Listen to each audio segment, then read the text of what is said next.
esta mulher faz, em síntese, é uma demonstração pública de amor a Jesus, o seu Salvador.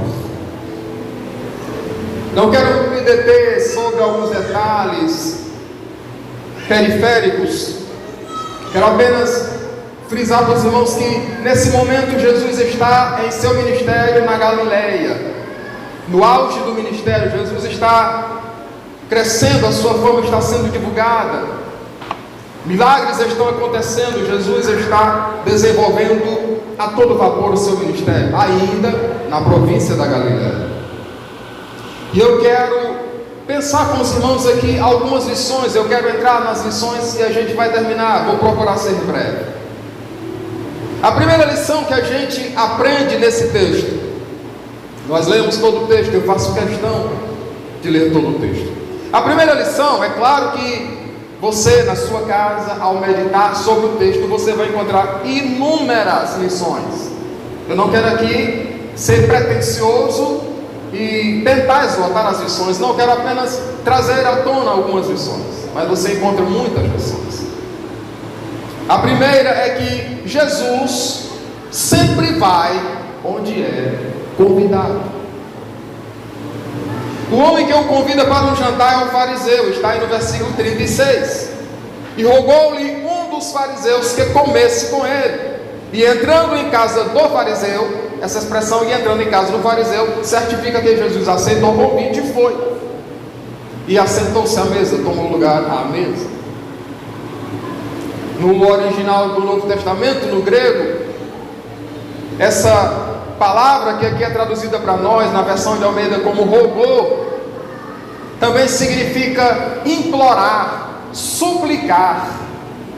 E no próprio português, rogar significa pedir com insistência e humildade. Não é um simples pedido, é um pedido com insistência e humildade. Aquele homem pediu, rogou, e Jesus atendeu seu convite e foi jantar em sua casa. Nesse momento, o grupo dos fariseus, do qual esse homem fazia parte, já perseguiam a Jesus.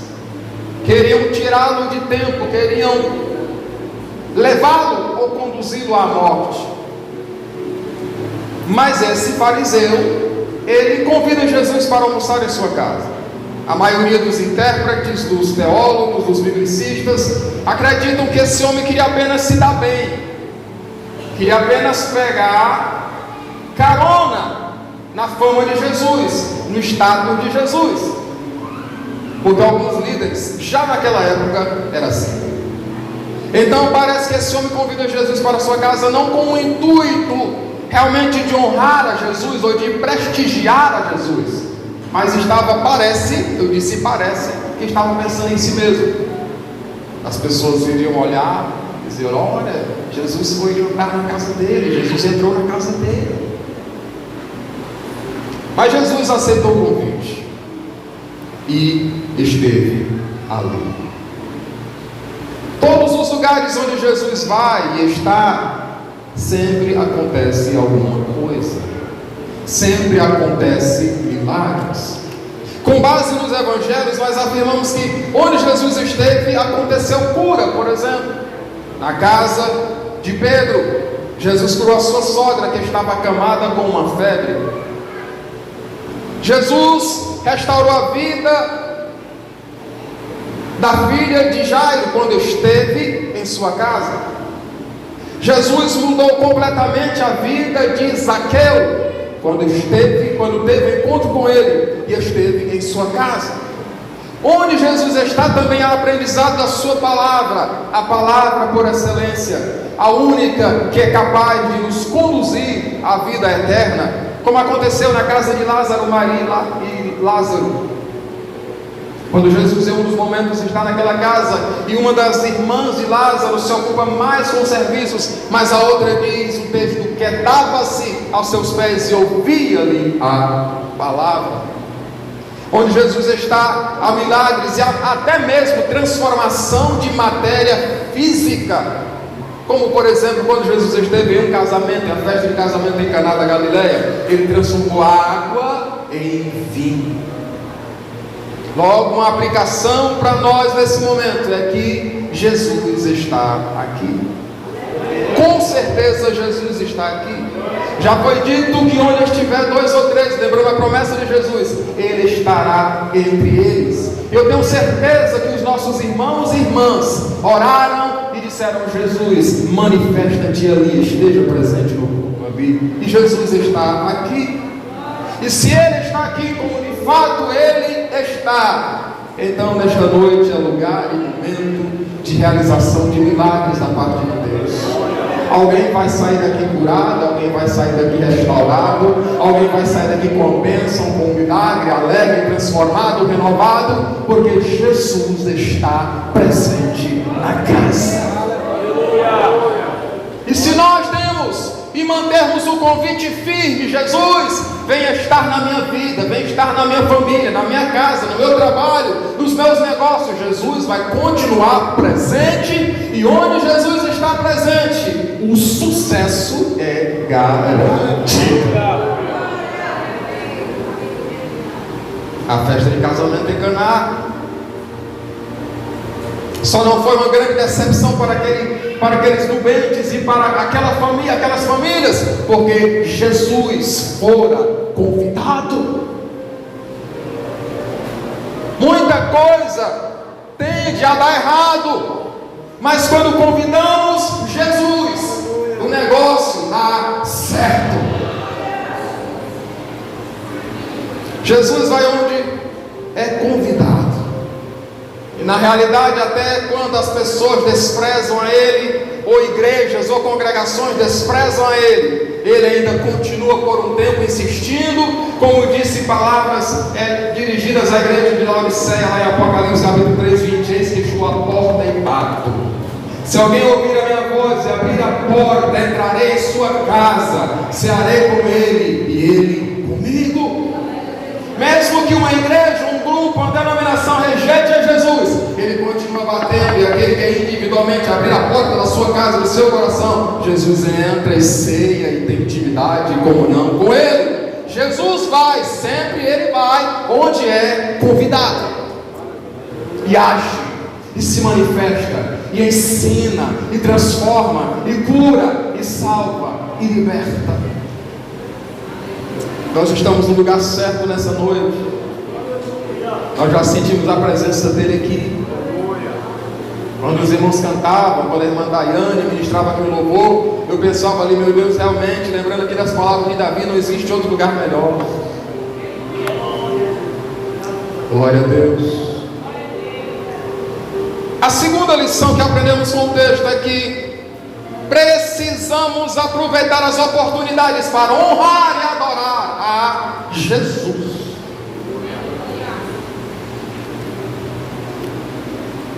Aquela mulher dita no texto, uma mulher pecadora, é um termo que era aplicado especialmente às prostitutas, às meretrizes, e também àqueles que exerciam profissões sem honra, segundo o conceito dos judeus. Por exemplo, eram aplicados aos cobradores de impostos, porque cobravam ou trabalhavam para o império opressor, cobrando impostos dos seus próprios conterrâneos ou patriotas. Versículos 37 e 38.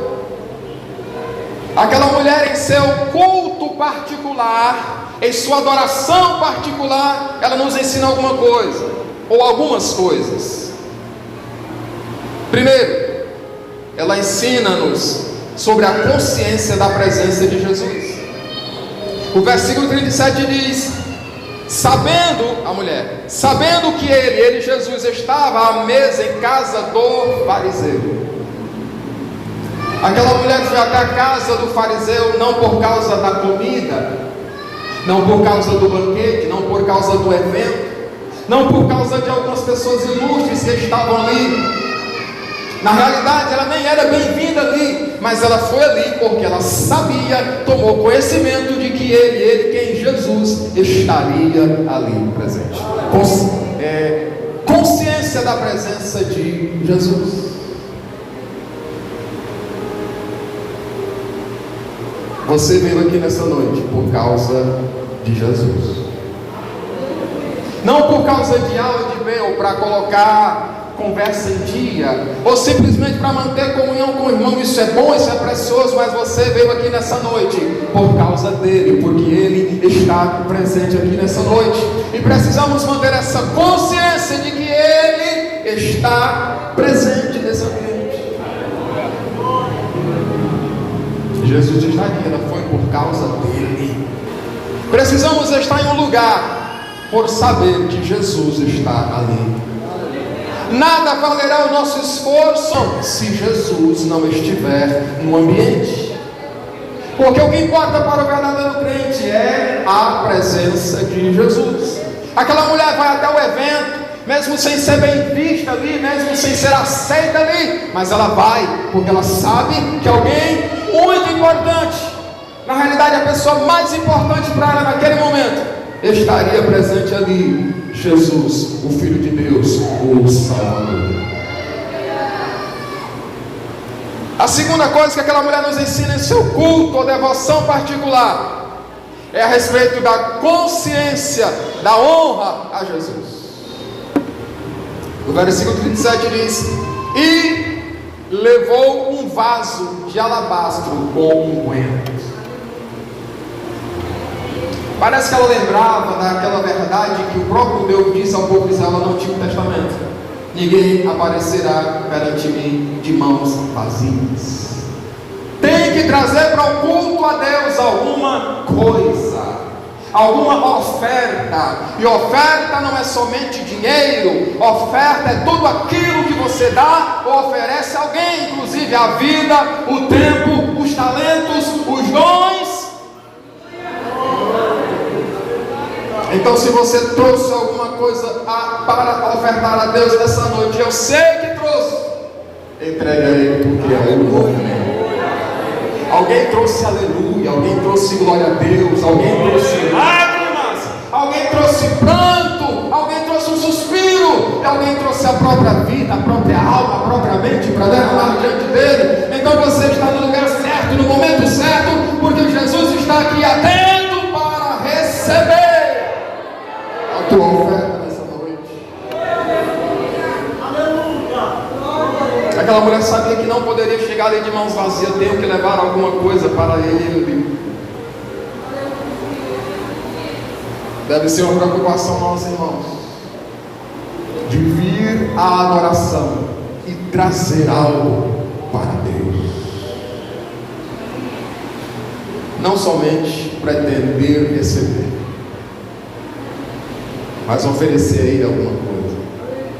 Foi ministrada aqui uma mensagem outro dia com base no Salmo número 100, e o salmista diz: entrai em suas portas com louvor, e em seus átrios com hinos, louvai e bendizei o seu nome. Aqui e agora é lugar de adoração a Deus. O Salmo 29, versículo 9, na última parte diz: em seu templo cada um diz glória. Lá em cima os anjos estão dizendo glória, estão dizendo santo. E nessa noite nós temos a oportunidade de nos unir com eles, por assim dizer, e dizer que Deus é santo, que Deus é glorioso, que a glória é dele, que a majestade é dele, que o louvor é dele, que tudo pertence a ele, tudo o que temos, tudo o que somos veio dele e pertence a ele.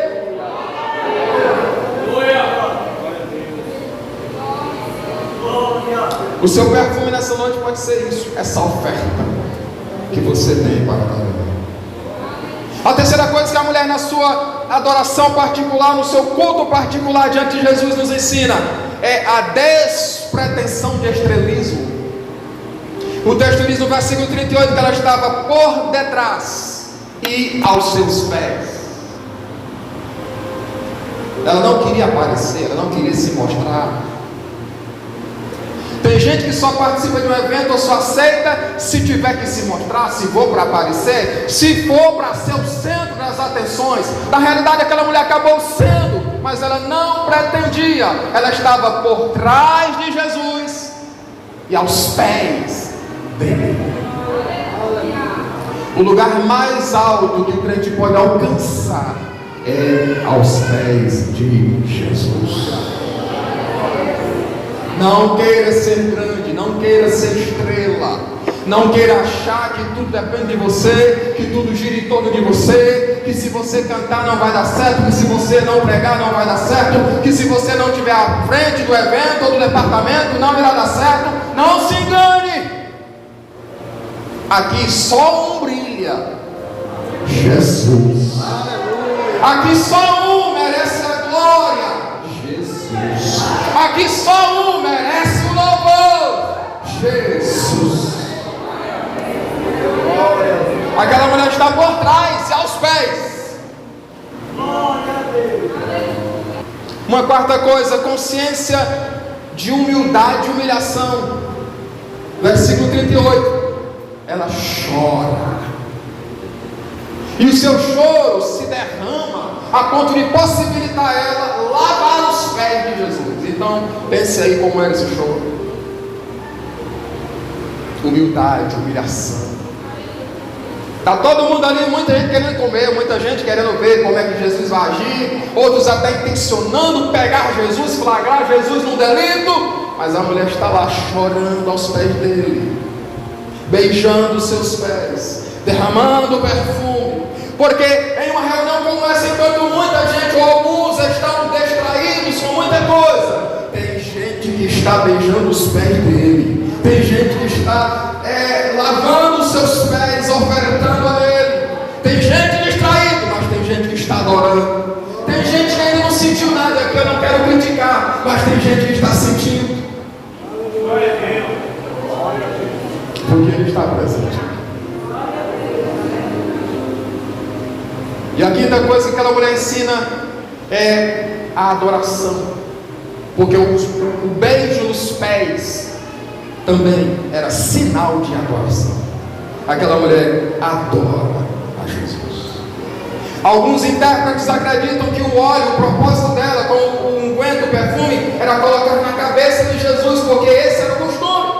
Mas quando ela se vê diante de Jesus, uma emoção grande contagia ela, toma ela e ela cai aos pés.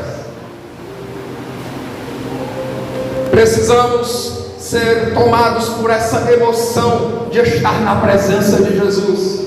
Precisamos continuar sendo impactados por essa presença maravilhosa de Jesus. Tem gente que vem para um ambiente de culto e não consegue sentir mais nada, mas precisamos continuar sentindo, sendo impactados pela presença de Jesus.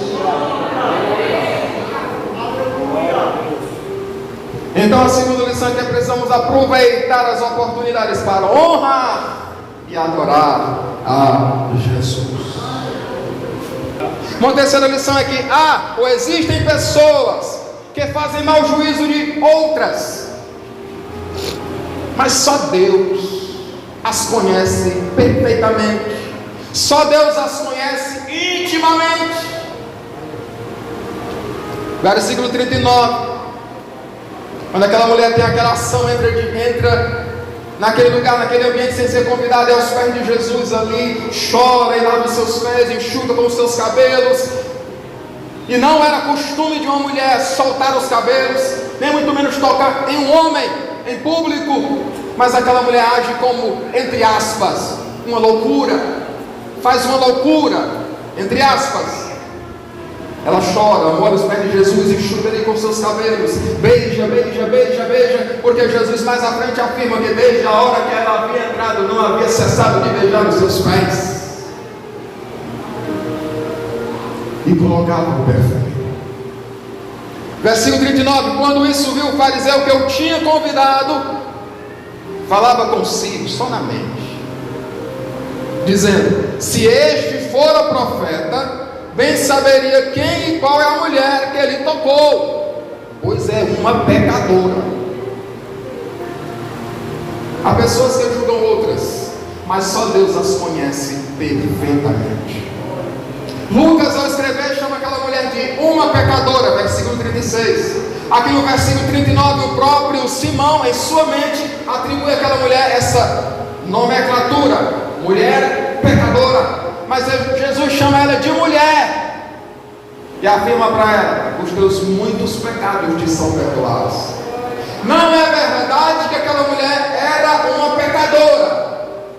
A verdade é que ela era uma pecadora perdoada. Não era verdade que aquela mulher nesse momento era uma pecadora. Era verdade que ela era uma pecadora perdoada. Você é pecador, mas você é pecador perdoado por Deus. Você é uma pecadora, mas você é uma pecadora perdoada por Deus. Deus em Cristo Jesus já perdoou os seus pecados. E não podemos nos incomodar muito com isso, porque as pessoas julgam, e quase sempre, na maioria das vezes, julgam errado. Em 1 Samuel capítulo 1, versículos 9 em diante, Eli, o sumo sacerdote, por assim dizer, o pastor presidente, julga Ana, mãe de Samuel, de maneira errada. O texto diz no versículos 9 e 10 que ela estava perseverando em orar diante do Senhor. Mas quando ele olha e vê os gestos dela só movendo os lábios, ele tem-na como uma embriagada. Mas na verdade, ela estava perseverando em oração diante de Deus. Ele, quando ela se explica, ele pede desculpas e abençoa ela. Mas o fato é que inicialmente ele julga de maneira errada.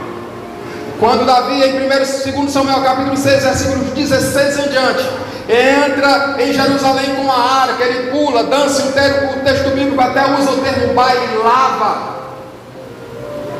Mical, sua esposa, olha por uma janela, e quando Davi entra em casa para abençoar sua família, Mical, a esposa de Davi, disse assim: muito bem, Davi, parafraseando o texto,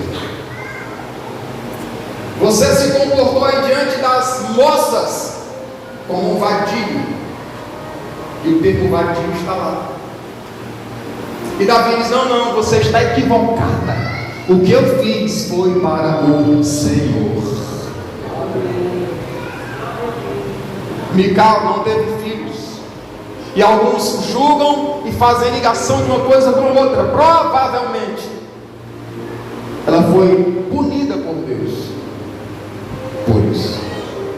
As pessoas olham e julgam erradamente. Aquela mulher está sendo julgada por Simão, mas Jesus aceita, recebe e diz para ela no final: vai em paz. Deus conhece você. Deus sabe de onde você veio, o que você fez, todas as situações que lhe envolveram. Deus conhece a sua situação hoje, a sua condição hoje, mas Ele te aceita. Ele está pronto a te perdoar. Muita gente pode apontar você e julgar você de maneira errada, mas Deus é quem te conhece na intimidade. Deus é quem te conhece de fato. Mateus capítulo 7, versículos 1 e 2, Jesus diz: não julgueis para que não sejais julgados, porque com a mesma medida que você julgar, você também vai ser julgado. Em João capítulo 7, versículo 24, Jesus diz: não julgueis pela aparência, mas julgai pela reta justiça. A reta justiça é essa aqui, a palavra de Deus. Jesus não proíbe de julgar. Em João 7, 24, ele diz: não julgueis pela aparência, mas julgai segundo a reta justiça. João 7, 24. Só que as pessoas querem julgar pela aparência. Quando Samuel, profeta de Deus, é direcionado por Deus para na casa de Jessé ungir um deles que seria rei de Israel, quando entra o primeiro e depois o segundo, ele diz: com certeza está diante do Senhor o seu ungido. E não era. O homem erra, o homem se equivoca e até julga de forma temerária, mas Deus conhece-nos perfeitamente, intimamente, profundamente. Aquela mulher estava ali totalmente arrependida dos seus pecados. E por que Deus não aceitaria? Porque Jesus não a receberia? É lógico que sim. Quarta lição: muitos querem Jesus em sua companhia, mas não o honram completamente. Querem só se dar bem, querem só usar o nome dele, não querem ele. Questão semelhante aconteceu lá no relato de João 6. Jesus ministra para a multidão durante todo o dia, e quando o dia está se findando, Jesus não permite que a multidão se disperse sem comer. Jesus multiplica ali pães e peixes, e o povo come a fartar, e ainda sobra. No dia seguinte, Jesus chega em determinado lugar do outro lado do lago, e uma multidão já está ali, e alguém diz: Senhor, mestre, nós estávamos à sua procura. E Jesus diz: é verdade que vocês estavam à minha procura, mas vocês não estão procurando a mim, vocês querem pão para comer. Agora quem for ficar comigo vai ter que comer da minha carne e do meu sangue, porque só isso confere a vida eterna. Tem muita gente indo a Jesus no mundo inteiro aí, pelo mundo afora, querendo só o pão que ele pode dar, querendo só os peixes que ele pode multiplicar, mas não querem nada com ele.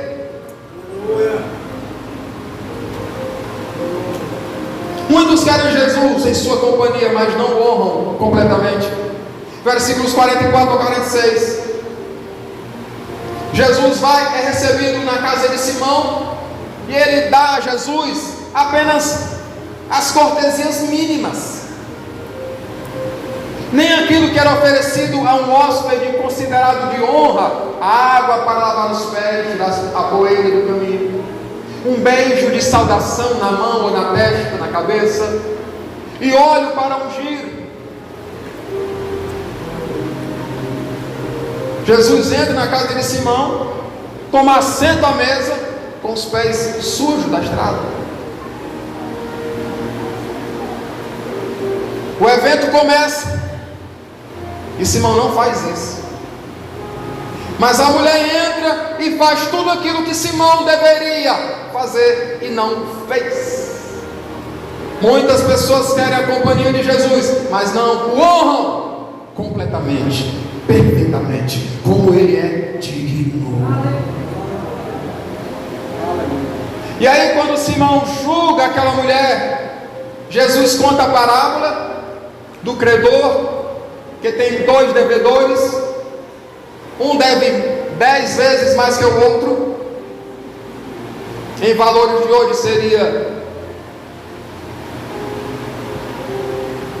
2.600 aproximadamente, e o outro 26.600. 50 denários ou 500 denários. E eles não tendo com que pagar, o prestamista, o credor, perdoa a ambos. Eles não têm com que pagar, o credor perdoa a ambos. E aí Jesus pergunta para Simão: qual destes o amará mais? Qual destes amará mais o credor, porque recebeu o perdão da dívida? E Simão responde muito bem, diz: Senhor, tenho para mim, ou mestre, tenho para mim, que aquele a quem mais perdoa, esse vai amar mais. E é verdade. Se você recebe o perdão de uma dívida de mais de R$2.000, você vai ser grato à pessoa. Mas se é de mais de 26.000, você vai ser muito mais grato. E Jesus diz para Simão: você respondeu bem. Aí, irmão, Jesus olha para a mulher,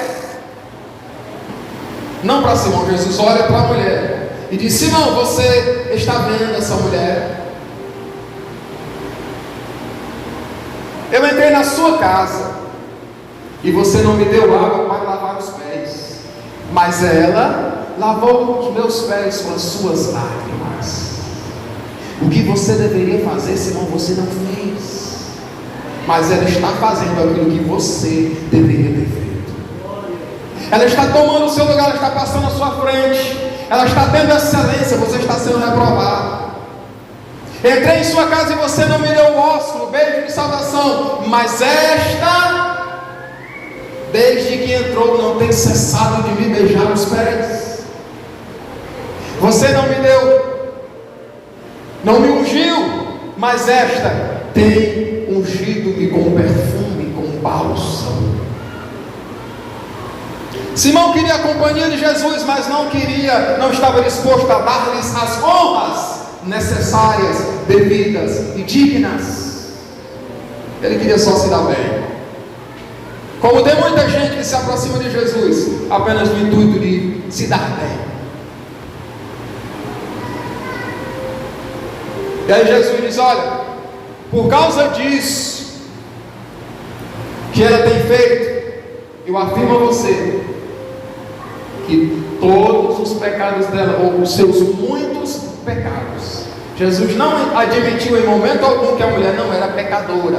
Ele disse: te afirmo, te asseguro que os seus muitos pecados já estão todos perdoados. Aleluia. Ele falou só na mente, pensou só na mente, jogou só na mente, mas Jesus não deixou parado. Jesus é amor, Jesus é misericórdia, mas quando alguém precisa de uma correção, de uma palavra dura, Ele dá, porque Ele não está para ser conivente com o comportamento errado de ninguém. Ele está para ajeitar as veredas, para dar a palavra de Deus, para dirigir o homem no rumo certo, no caminho certo. Simão não queria honrar a Jesus, queria apenas a companhia de forma passageira. Que possamos prestar a Jesus as honras merecidas, devidas. Aquela mulher entendeu muito bem isso. E tem mais. Deus não depende da minha adoração, do meu reconhecimento, da minha consideração, do meu amor. Se eu não honrar, Ele continuará sendo honrado. Se eu não adorar, Ele continuará sendo adorado. Mesmo que eu diga que Ele não é, Ele continuará sendo. E se eu não adorar, se eu não honrar, Ele vai levantar uma multidão de gente que vai honrá-lo e adorá-lo, porque Ele simplesmente é digno. Aleluia. Ele é digno. Em quinto lugar, vou já concluir. A graça perdoadora de Deus gera amor e gratidão. A graça perdoadora de Deus gera amor e gratidão. O versículo 27, na King James Version, diz assim em português: por tudo isso, te asseguro, Simão, o grande amor por ela demonstrado prova que seus muitos pecados já foram todos perdoados. Preste atenção. A mulher não está diante de Jesus adorando, chorando, ungindo Ele para receber perdão, não. Ela está ali mostrando seu amor, porque ela já foi perdoada. A graça perdoadora de Deus gera amor e gratidão. Ninguém pode chegar diante de Deus demonstrando amor ou demonstrando gratidão para alcançar o seu perdão. Não, é o contrário. Nós o amamos e o agradecemos porque Ele já nos perdoou, porque a sua graça já nos alcançou. Jesus diz para ela: os teus pecados te são perdoados. Se aquela mulher tinha alguma dúvida até aquele presente momento, aquela afirmação de Jesus sanou ali, dirimiu, acabou com todas as dúvidas. Os teus pecados te são perdoados. O Salmo 32, versículo 1 diz: bem-aventurado, feliz, felicíssimo é aquele cuja transgressão é perdoada e cujo pecado é coberto. A maior bênção, a maior alegria, a maior felicidade que um homem e uma mulher pode ter é receber o perdão de Deus acerca dos seus pecados. Deus você mais do que casa. Deus tem para você mais do que carro. Deus tem para você mais do que bens. Ele tem para você a vida eterna. A vida eterna. Irmãos, tem gente lutando tanto com Deus em oração, fazendo campanha, correndo para um lado para o outro, para receber bens, para ganhar bens. Claro que não é pecado, mas se o foco for só isso, se tornará pecado, porque o que Deus tem para nós é muito mais excelente. Tem gente que em busca disso se perderá. E Jesus disse: não adianta você ter 2 pés, 2 pernas, 2 braços, deixar de entrar lá. É melhor que você, mesmo não tendo uma perna ou um braço, entrar lá na vida eterna.